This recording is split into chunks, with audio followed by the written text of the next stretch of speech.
ఇప్పుడే జీ5 app download చేయండి. చూడండి మీ ఫేవరెట్ టీవీ షోస్ ఎప్పుడైనా ఎక్కడైనా.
అమ్మా,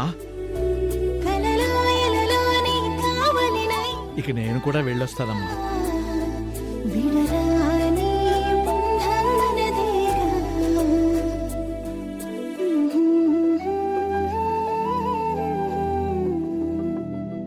నా ఊపిరి నన్ను వదిలి వెళ్ళిపోతున్నట్టుంది బావా.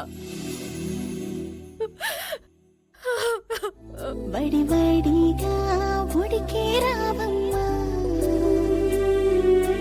కడుపున నన్ను సుఖపడగానే అమ్మను పదవిని పొందానే, నా గర్భగుడిలో వెలసిన దేవత నీవేగా.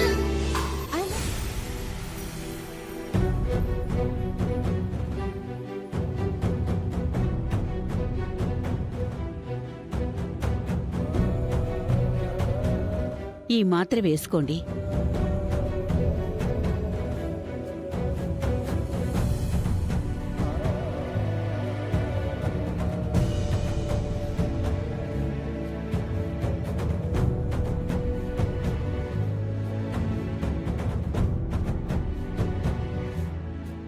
శివ ఒళ్ళు కాలిన తర్వాత ఎన్ని మందులుంటే మాత్రం ఏం లాభం అన్నట్టు చెయ్యాల్సిందంతా చేసి ఇప్పుడు మీరు కన్నీళ్లు పెట్టుకుంటే ఏం లాభం అండి?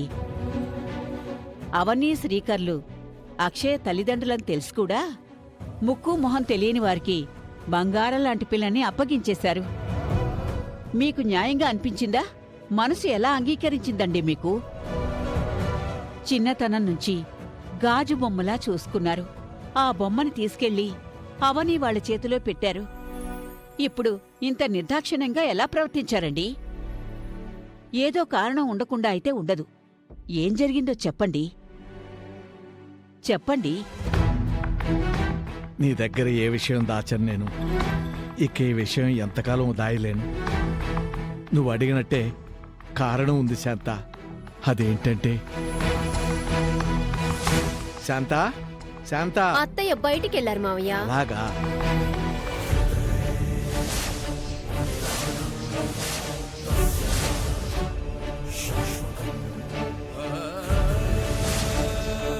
ఇదేంటమ్మా? ఇది పురుగుల మందు, ఇది కత్తి. ఎందుకు? చావడానికి. ఇది నా కొడుకుతో తాగిస్తాను. వీడు పోయాక అది నిర్ధారించుకొని, ఇదిగో నేను దీంతో పొడుచుకొని చస్తాను. అంత కష్టం ఏమొచ్చిందమ్మా? అక్షయ్ వలన మేము ఎంత నరకం చూడాలో అంతా చూసాము. అది ఇప్పుడు ఆ వేదవతి వాళ్ళింట్లో కూడా ఉండకూడదు. నీ కళ్ళ ముందు ఈ ఇంట్లో ఉంటే నీకు సమస్య గాని ఆ ఇంట్లో ఉంటే నీకేం సమస్యమ్మా? అవన్నీ మీరు నన్ను అడక్కండి. నేను చెప్పినట్టే చెయ్యండి. అక్షయ తల్లిదండ్రులుగా నేను చెప్పిన పేర్లనే మీరు చెప్పాలి. వారితోనే దాన్ని బయటికి పంపించాలి. అక్షయ తండ్రి పేరు వికాస్, తల్లి పేరు కల్పన. అర్థమైందిగా? అలా ఎందుకు చేయాలమ్మా? ఎంత పాపం అది. సంబంధం లేని మనుషుల దగ్గరికి పంపిస్తే అక్షయ అన్యాయం అయిపోదు. అందుకే రక్త సంబంధీకుల దగ్గరే ఉండాలి. మేం అన్యాయం అయిపోయినా పర్వాలేదా? అయితే మేం విషం తాగి చస్తాంలేండి. రేపంటూ మీ తాతయ్యకి మనకంటే ఆ బయటిదే ఎక్కువైందిరా. ముందు నేను తాగుతానులే. ఇది పట్టుకో.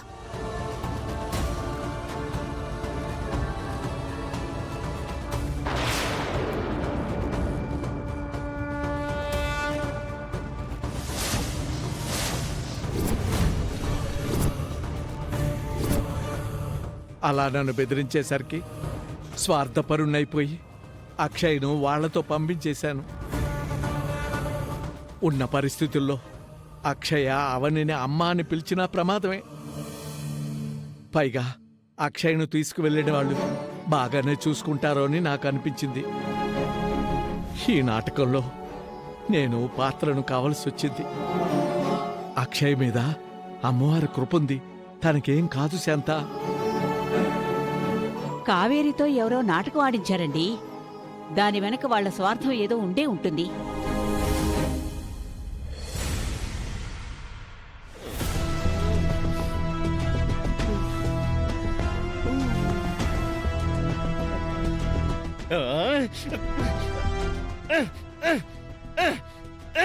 హలో, ఏమైంది? ఎందుకంత టెన్షన్ గా ఉన్నావు?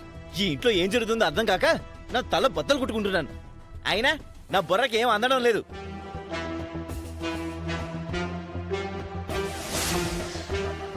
జీ5 యాప్ డౌన్లోడ్ చేసి అన్ని ఎపిసోడ్స్ పూర్తి ఉచితంగా చూడండి.